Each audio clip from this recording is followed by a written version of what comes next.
Hello, everybody. Welcome to the very first episode of 15 Minutes.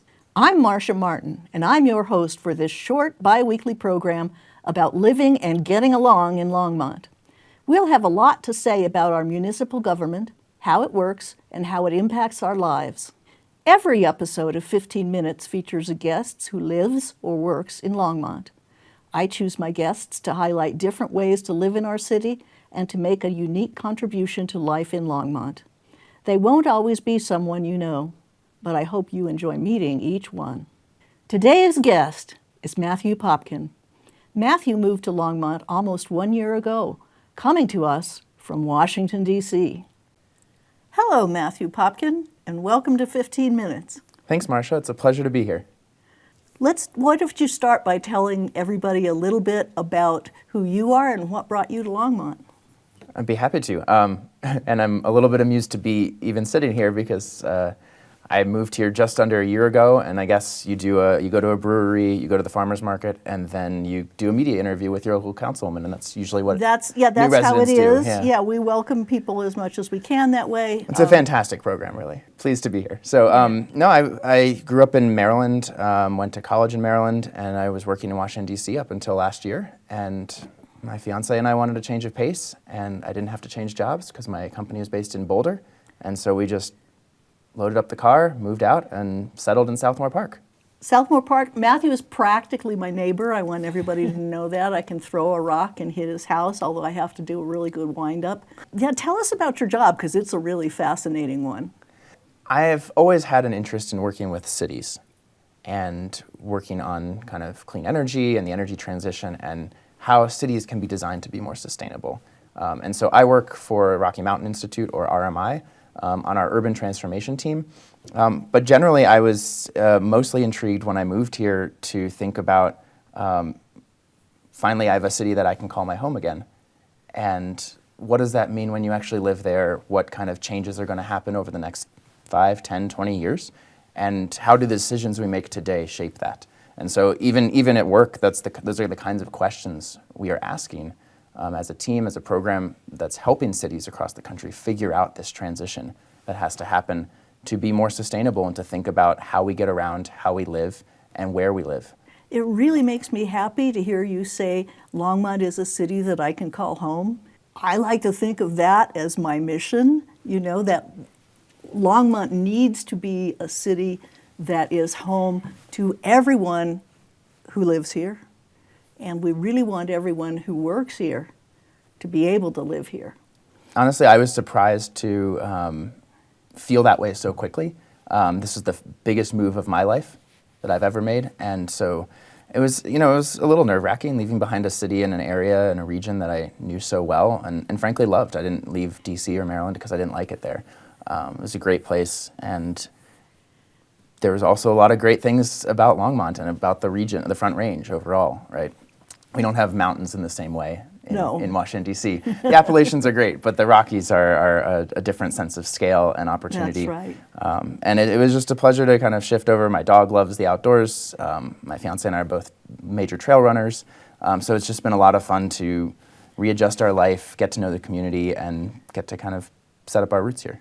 Well, I look forward to working with you and everyone else in Longmont in terms of making and keeping Longmont the kind of city that inspires those feelings.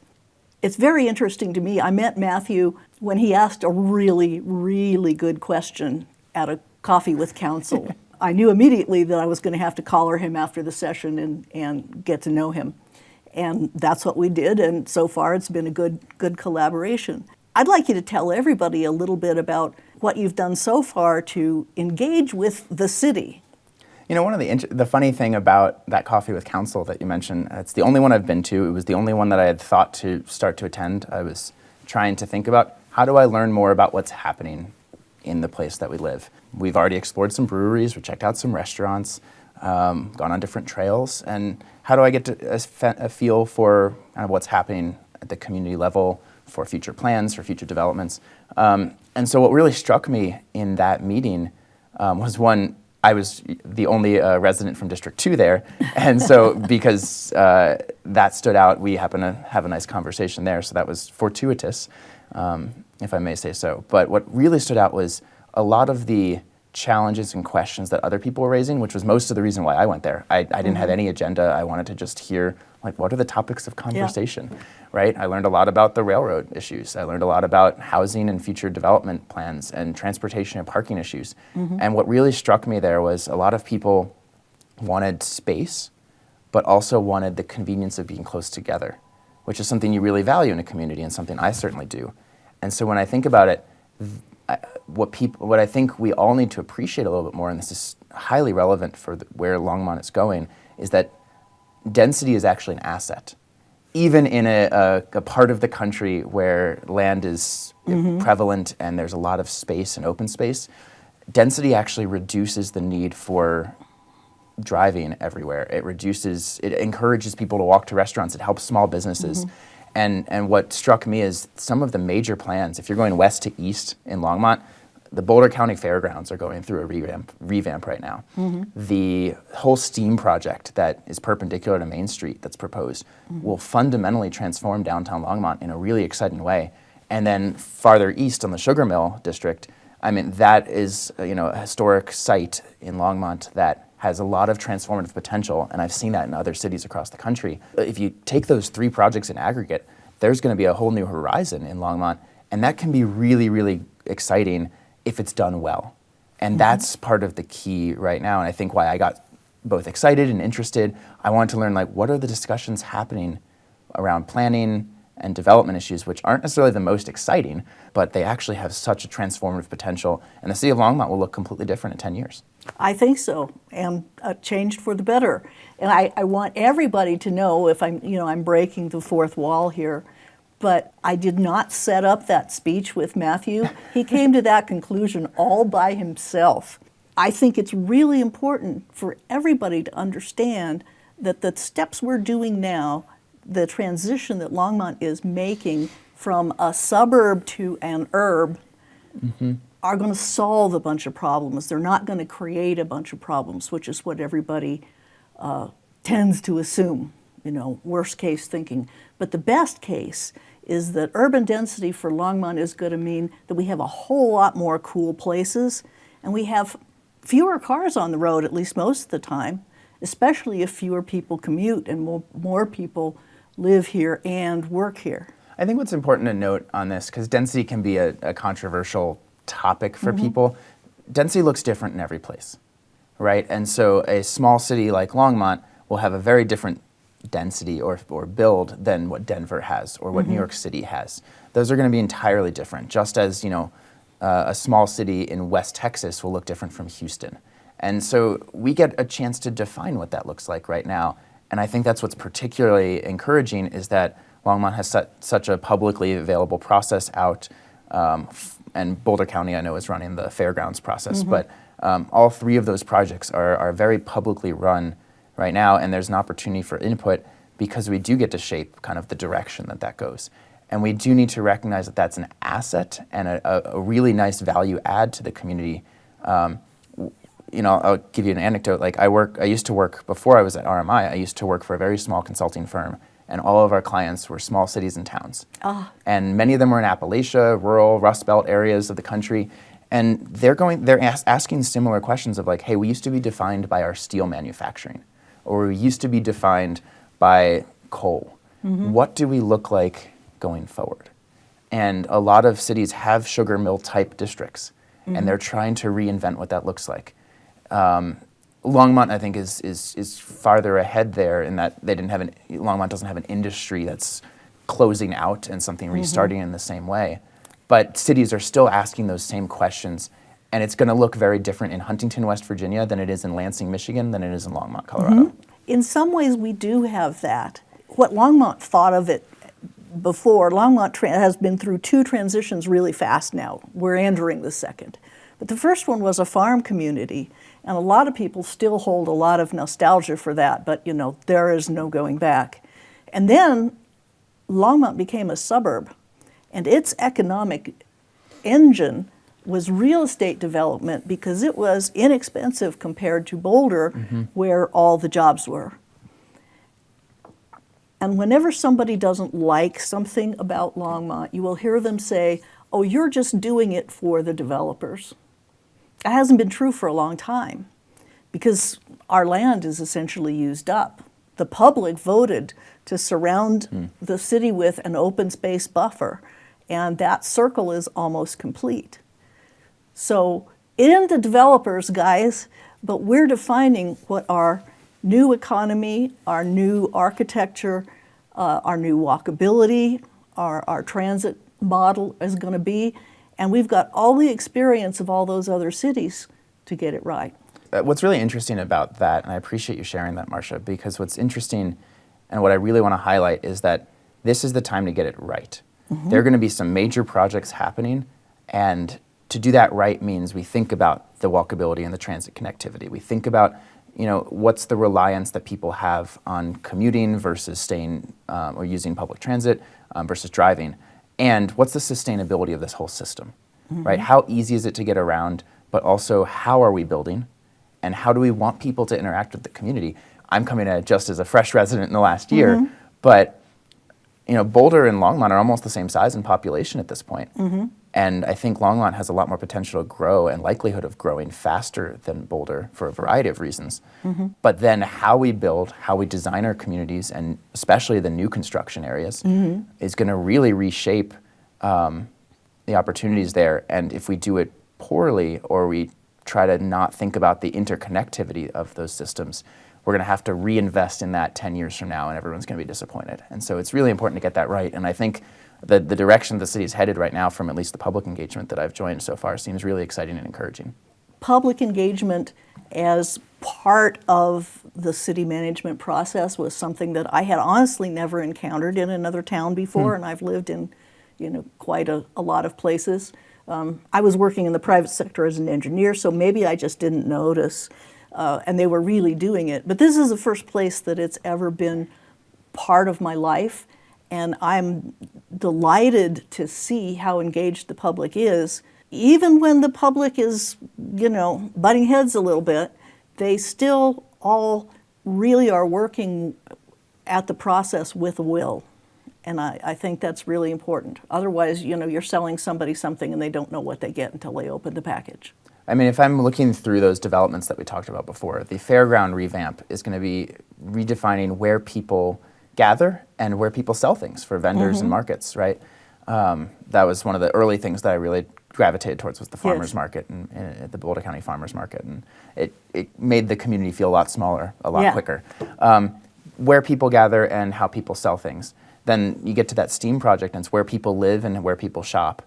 And then you get to the sugar mill, and it could be a whole boatload of things, but that's still up for discussion, and it's just east of Main Street. I mean, it's such an interesting little spot, and it's so picturesque from any part of the community too. So however that gets redefined, I'm looking forward to seeing that. It's going to be wonderful, and everybody, and you think about it, this is the St. Vrain River Corridor. It goes all the way from Rogers Grove in the fairgrounds, and it sweeps all the way east to the sugar mill and out of Boulder, or out of Longmont rather. The vision that we can put together of that is really quite wonderful. All the way, the river corridor is already protected as an ecosystem.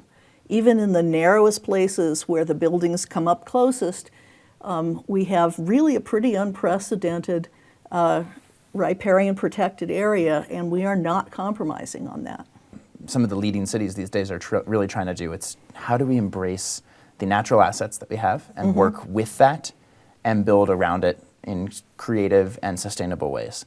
When we're looking at, when I and my team at work are looking at, how are we shaping cities for the future, we're thinking about the implications of increased heat, of changes in precipitation and rain. We're looking at kind of what the climate change impacts will be in a whole variety of ways, and how can a small city like Longmont even kind of think about itself as its own ecosystem and own system. And then how does our energy system and transportation system support that? That's the opportunity that the projects I mentioned before, and a lot of other questions before council and the city right now and the county have in mind. And I just have to add that one of the great things about Longmont is that in terms of planning that transition, for Longmont, and in a way that's what Matthew and I both do for a living. We have been incorporating social equity from the very beginning. The idea that some of these transitions are going to cost some money, and we are determined not to let people who can't invest in it themselves be left behind. So part of the city plan, part of what we think about when we have to dig up a street for ordinary maintenance is, do we put in extra electric infrastructure so we can offer people community solar deals? You know, we're going to make sure that this transition doesn't leave anybody behind, and that's the best way to make it work. You're absolutely right. And what I want to add to that is that there's a bit of a mindset shift that has to happen here, which is we never asked what the return on investment was for paving a road. We never asked what the return on investment was for a park. Both of those are useful things to have in a city. We don't expect Roosevelt Park to pay the city back and create savings long term, but somehow we are expecting that from our energy system, from a clean energy deployment. We are expecting that from a solar project or from a bus, downtown bus system. Some of these public services and goods will have a whole host of benefits, but ROI may not be one of those. We have to invest in the system, but maybe not expect it to necessarily pay back, because the public good is far greater than what that dollar value return would be over time. And that's hard because our system is built around the fundamental economics of how some of these projects get built. But well, that's true, and yet we're a city. Yeah. The public good is the ROI. It's not to say that budget doesn't matter, right? Like, responsible budgeting is clearly incredibly important to give that flexibility, enable those opportunities. But it does mean it does reset the expectations of what we want to see from projects. I love running and biking on the left-hand greenway almost every day. I don't expect that to have somehow given the city or the county, whoever's maintaining that, a particular windfall in financial gains. There's so much value that a city has to invest in that distinguishes it from any private entity too. And you did provide an ROI though, Matthew, because you and your dog alerted us to the fact that the lighting system had been subverted by people who wanted to sleep in the dark in the park. Little bit of vandalism, and now people can run safely in the park again. Things like that, the littlest piece of public engagement really do have value to the city. Well, I think it's also helped that we've had to get our feet wet so quickly since moving here, my fiance, my dog, my cat, and I, because we're also planning a wedding this June, and this is the postponed wedding from a couple of years ago. It's a long story. I don't need to go into that right now, but we've had a chance to meet local vendors very quickly and had to for the backyard wedding that we're going to put on, and so we have some food trucks and some breweries coming to support that, and it's a way for us to better connect with the local vendors and community that are here too. So we're really looking forward to that, but it's certainly been a journey of trying to meet others and completely transform an event that I had planned for a completely different context 2 years ago. So we can all be happy to congratulate Matthew, and I don't know your wife's name. Future wife, Eleonora. Eleonora. Yes, Eleonora, my dog Pippin, our cat Phoebe. But they love the backyard. It's been really nice to come to the Colorado climate here. And that's something that we have to preserve and think about long term, right? That's right. We've seen this from floods to fires to high winds to droughts, and that if we aren't keeping that in mind as some of these planning decisions are made, then the backyard life that we came here for, that other people I know love, the farming practices that people still hold on to in some ways, will change fundamentally, and we have to be careful and thoughtful in what decisions we're making now that might impact that 10 years to come. I mean, right now we are struggling with, fires are weather. And they used to just be up in the mountains and we didn't really think about them. Now they're not. Now we know that they can be on the plains, they can threaten our cities, and we need to get our act together in terms of being more cooperative about fireproofing our environment out here on the flat. Fortunately, that's something that was really attractive to us when we were moving here, was we saw how Longmont was trying to rebuild and rebound from the floods of 2013. I have no personal anecdote from there. I was on the other side of the country, but it's very clear that that was taken seriously. And flood resilience is really key in the same way that fire resilience and heat resilience will be going forward. So that's encouraging to see, and frankly, gave us a nice pause of like, okay, yeah, I think we can handle this here, and we think the city is ready for it. So I think we really have it together. You know, there's a lot of people who are seeing how interrelated everything is. You know, the floods and the fires are even interrelated. And, you know, the aftermath of fire is a flood even when there's a drought, which is really a frightening nexus. But we've recovered from a flood. We're recovering from a fire now. And we're just growing the muscles that we need to be a sustainable city in the face of all of this change. Yeah, and, you know, the interconnectivity is just put on a pedestal when you talk about kind of the future plans that the city has, right? So the more you build out from a city, the more like you build on the outskirts of the city, the more roads you need to build there, the more streets you need to maintain, the more accidents that'll happen, the more roads you need to enforce, and just that increases costs too. So there's an efficiency and a life that can happen, and Longmont just needs to define exactly what that's going to mean for the small city that it is, and not say, oh, we're going to become New York City. We're not. No. Never will be, and don't want to be. And that's not why we moved here. So it's more of a question of how do we take the small city that Longmont is and continue to grow in a sustainable way that allows everyone to be able to get around easily, safely, and comfortably. And make it a part of the pleasure of living here as opposed to an inconvenience to be overcome. Absolutely. So I guess it's to say, challenge extended. Thank you for your service.